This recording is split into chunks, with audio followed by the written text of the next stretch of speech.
Sungguh luar biasa sekali ya teman-teman dan saudaraku semuanya. Siapa sangka ulama besar seperti Abah Setu, Puji, Kang Deddy Mulyadi, bahkan beberapa ulama lainnya bangga dengan beliau, Kang Deddy Mulyadi, Buya Yahya, atau ulama yang lainnya yang tidak bisa saya sebut, tapi teman-teman bisa simak dan tonton video ini supaya teman-teman tahu seperti apa tanggapan dan respon para ulama terhadap kecerdasan, kebijakan beliau Kang Deddy Mulyadi dalam mengambil langkah untuk Jawa Barat. Dan teman-teman bisa simak dan tonton seperti apa videonya, simak sampai selesai. Kita simak dulu sama-sama, silahkan.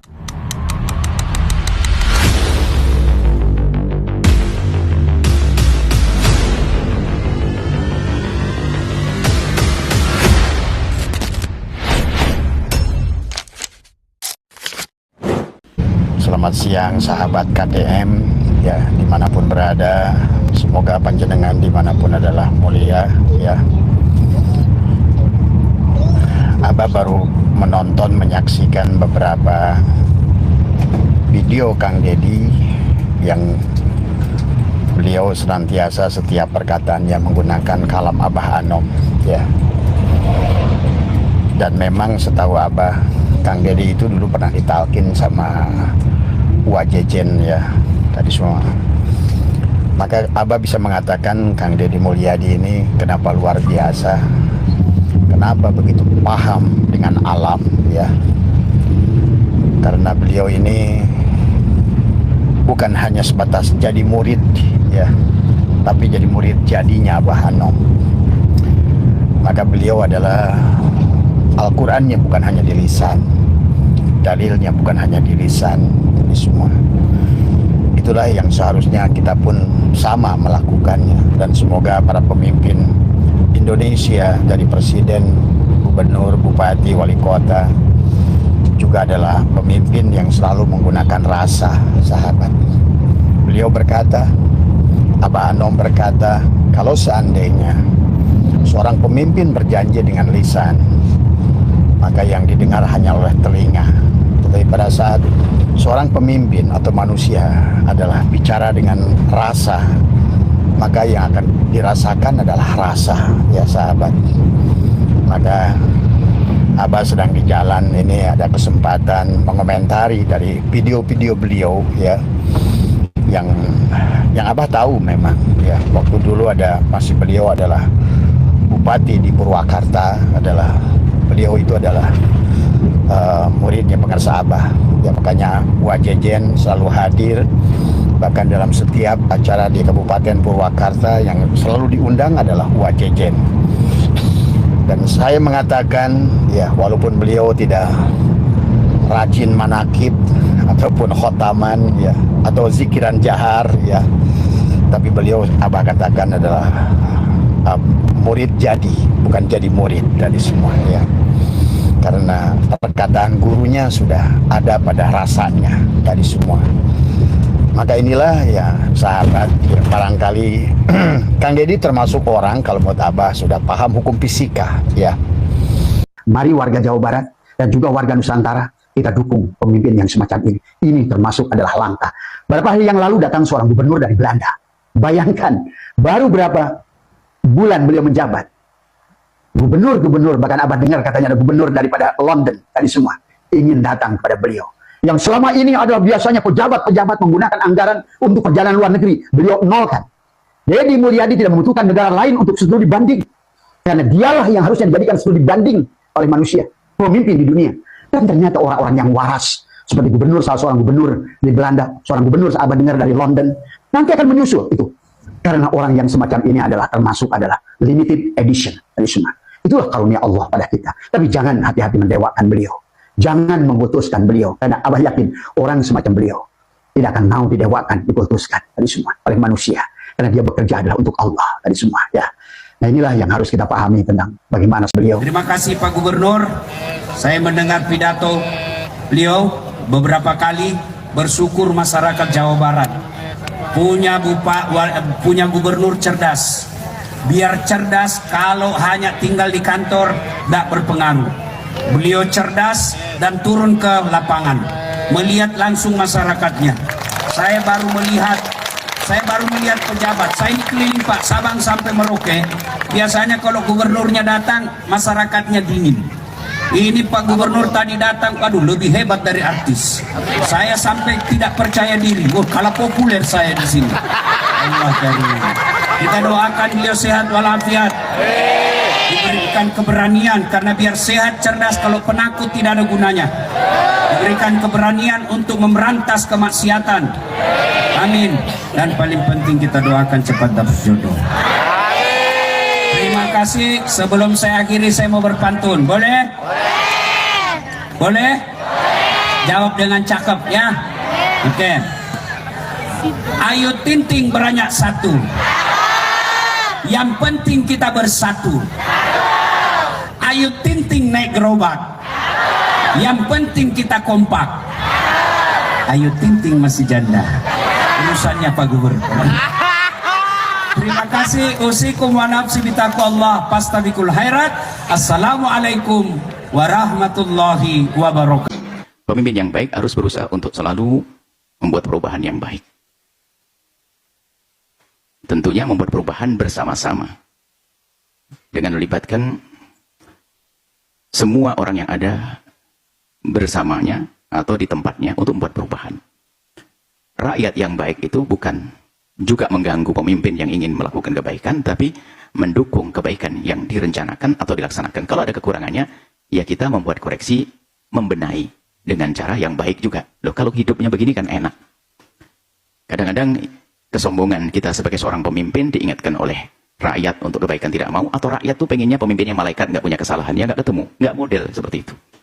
Jadi ayo kita itu memandang semuanya sebagai mitra untuk ta'awun 'alal birri wat taqwa. Tolong menolong dalam kebaikan.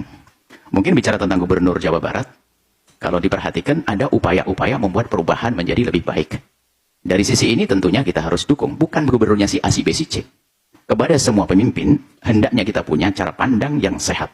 Baik itu saya dukung atau tidak saya dukung. Kalau memang ingin membuat perubahan yang baik, maka ayo kita dukung kebaikan-kebaikannya. Kemudian jika ada sesuatu yang tidak baik, dan memang beliau-beliau itu kan bukan malaikat turun, akan tapi punya ijtihad. Ijtihad mereka, mungkin seorang insinyur ijtihad dalam ilmu kesehatan. Bisa saja salah dalam ilmu kesehatan, maka dokter bicara baik dong menjelaskannya. Ada lagi mungkin ijtihadnya seorang pemimpin tentang kebersihan. Ternyata ada yang lebih ahli lagi. Siap dong menerima kritik. Tapi kita menyampaikan kritiknya juga yang benar, bukan langsung menyalahkan dasar goblok, dasar ini juga tidak boleh semacam itu. Kalau mungkin di dalam urusan seruan pertanian misalnya, kalau ternyata menurut ahlinya tidak cocok, ya tinggal nyampaikan. Pak pemimpin sepertinya belum cocok, tapi tanpa harus membodohkan dan sebagainya. Kita ingin membangun satu cara hidup yang baik. Bahasa sederhana, jika aku di depan, aku akan menarik kuat untuk maju. Jika aku di belakang, aku akan dorong agar cepat sampai tujuan. Itu cara hidup yang baik. Tapi kalau sudah cara saling menjatuhkan, saling merendahkan, kesombongan dari pemimpin, kesombongan dari bawahan, tidak akan sampai kepada tujuan. Adapun yang disebutkan tadi jika betul, karena kami juga belum bertemu langsung, tapi mendengar beritanya dari teman-teman, bahasanya memang itu bisa jadi termasuk bagian daripada ijtihad beliau, dia meninggut dari sisi ingin mensejahterakan rakyat. Maka perlu kita sanjung dong tentang sisi ini. Adapun sisi kesalahan yang lainnya, dan memang bukan malaikat. Dan kami yakin kalau orang ingin membuat kebaikan, perubahan yang sesungguhnya akan mudah untuk diingatkan. Hanya mungkin belum nyampe atau belum ada yang mengingatkan dan sebagainya. Jadi tolonglah, ini kami ingin membangun cara hidup, bukan saja dengan gubernur, bupati pun juga, bahkan dengan presiden pun juga demikian. Jangan sampai perbedaan pandang politik saja langsung jadi musuh. Kita satu bangsa, satu tanah air, kok gampang jadi musuh, itu ada apa sih? Nah gitu. Bagaimana kalau kita menjadi kawan semuanya? Kalau ada kekurangan tentu dong, tugas kita itu menyempurnakan. Dari mana Anda menyempurnakan? Dari sisi keahlian Anda. Kalau Anda seorang pakar pertanian, itu bantu. Bupati, gubernur pun dalam sisi pertanian. Kalau Anda seorang pakar kesehatan, dari sisi kesehatan Anda. Kalau Anda seorang ngerti hukum, tentu dari sisi hukum. Seperti itu. Kalau Anda misalnya, kalau pemimpin Anda seorang dokter, lalu dia berbicara tentang ilmu kedokteran, lalu benar, lalu di saat nyinggung urusan agama salah, ya memang dia bukan bagiannya. Tinggal mengingatkan saja tanpa harus kita bodoh-bodohkan, mohon maaf. Ini kan cara hidup yang baik. Ya kita ingin membangun semacam ini. Kita sudah bosan di media ini dengan caci maki olok-olokan antara ustadz dengan ustadz ini dengan ini dan sebagainya. Baik, bisa jadi ini adalah ijtihadnya seorang pemimpin untuk mensejahterakan, karena urusannya adalah bantuan apa? sosial ya tadi itu. Bantuan sosial berarti intinya mensejahterakan rakyat. Tapi bisa jadi memang rakyat perlu edukasi. Tidak usah di wilayah besar. Di wilayah pesantren saja itu ada. Istilah pesantren lingkup begini nih. Ada yang anaknya tuh dikit-dikit keluar. Tapi kalau nyak salaman beler, nggak perhatikan. Kayaknya perlu diperhatikan cara mengatur kelahirannya. Ini bisa saja loh. Ini program di lingkup kecil perlu diperhatikan. Apalagi lingkup besar. Ini. Jadi sepertinya yang dibidik adalah bagaimana mensejahterakan dengan menyalurkan bantuan yang tepat. Nah, tepat ini tentu tepat dari kita yang memilah-milih di saat memberikan. Dari sisi lain yang ditepat-tepatkan, disesuaikan. Nah, tadi dalam irama menyesuaikan. Sehingga ada himbauan barangkali kalau betul untuk vasektomi. Apakah boleh demikian ini? Tujuannya benar. Kalau salah, caranya tinggal kita benarkan seperti apa nantinya. Gitu saja. Jadi jangan sampai terjadi polemik panjang, lalu caci maki. Kita tidak merindu untuk itu semuanya. Kepada semuanya tolong. Pemimpinnya siapapun dia. Ini harus punya kaidah hidup yang baik.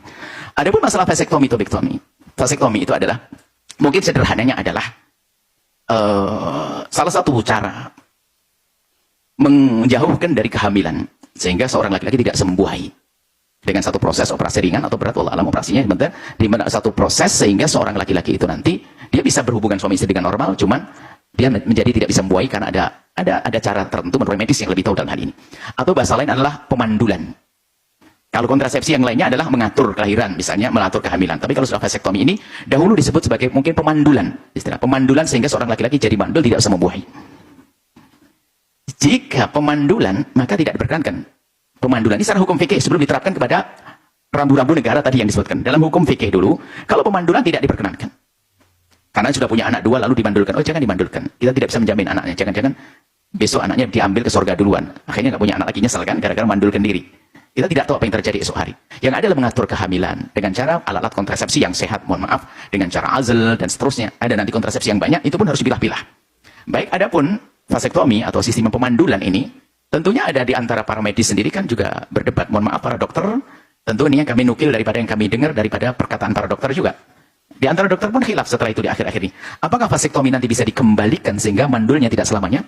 Pemandulannya. Dahulu dikatakan bahasanya vasektomi adalah pemandulan selama-lamanya. Jika benar itu pemandulan selama-lamanya, maka jelas tidak diperkenankan. Dalam fikihnya kalau pemandulan selama-lamanya. Akan tapi katanya teknologi canggih hari ini bisa mengembalikan dari pemandulan, itu bisa dikembalikan. Tentunya ini adalah dari awal yang menjelaskan bahwasanya tidak bisa dikembalikan, kemudian setelah ada kembalikan, bisa saja sebuah teknologi. Akan tapi sejauh mana kebenaran bahwasanya orang yang sudah divasektomi nanti bisa ada keperluan, bisa dikembalikan lagi. Sejauh mana kebenaran akan bisa dikembalikan lagi? Berapa persen? Nah, artinya untuk bicara yang mengembalikan di antara para medis, para dokter, belum sepakat juga. Atau mungkin belum ada pembuktian. Hanya secara teori atau bagaimana. Yang jelas bahwa melakukan vasektomi, jika memang tidak bisa tidak membuai atau pemandulan selamanya, itu tentu tidak diperkenankan. Seolah mendahului Allah, pasti anaknya bakal besar, anaknya bakal hidup dan sebagainya. Kalau ternyata masih ada bisa kembali, itu pun juga proses berat, biaya juga. Itu juga mengeluarkan uang lagi dan sebagainya. Maka alangkah mudahnya jika diberi edukasi untuk mengatur kehamilan dengan cara selain itu. Yang ulama tidak berbeda pendapat, ulama tidak menyalahkannya. Dan insya Allah ini kalau ini sampai kepada pemimpin kita, gubernur, insya Allah. Ulas asih itu adalah ihsan itu sendiri. Cuman bedanya ihsan bahasa Arab, ulas asihnya bahasa Indonesia, bahasa Nusantara, bahasa Jawa. Itu kan yang namanya pengasih penyayang, itu kan sumbernya Ar-Rahmanu Ar-Rahim. Ini sumbernya Ar-Rahmanu Rahim. Allah Maha Ar-Rahman, Maha Pengasih. Allah juga Ar-Rahim, Maha Penyayang. Jadi walas asih itu dari Ar-Rahman dan Ar-Rahim juga. Sesuai dengan komitmen kita, Bismillahirrahmanirrahim. Dengan nama Allah yang Maha Pengasih lagi Maha Penyayang. Jadi tegasnya mengganti nama Al-Ihsan menjadi welas asih itu bukan sebuah pelanggaran dan itu bukan bentuk dari Islamofobia, tapi justru menjaga nama sakral Al-Ihsan itu. Mengapa dijaga? Karena rumah sakit itu disita oleh Kejaksaan Agung. Saya ulang ya, rumah sakit itu disita oleh pengadilan, oleh Mahkamah Agung karena korupsi. Jadi kan malu kalau namanya Al-Ihsan tapi Ya, saya tidak bisa berbicara banyak untuk teman-teman dan saudaraku semuanya. Tapi teman-teman mungkin sudah punya respon dan pendapat masing-masing. Bagaimana pendapat teman-teman dan respon teman-teman? Siapa sangka beliau Kang Deddy Mulyadi dikagumi para ulama besar ataupun ulama nasional yang bukan sembarang ya. Dan teman-teman, bagaimana respon teman-teman dan pendapat teman-teman, silahkan komen di kolom komentar. Jadi itu saja teman-teman dari saya, channel Sidit Official. Kalau salah pemahaman, salah pengertian, salah ucapan, salah ungkapan, salah apa yang saya lontarkan, saya minta maaf sebesar-besarnya untuk teman-teman dan saudaraku semuanya. Dan saya tutup videonya dan terima kasih sebanyak-banyaknya. Dan sebelum tutup videonya, saya ulangi, mohon maaf sebesar-besarnya dan terima kasih sebanyak-banyaknya.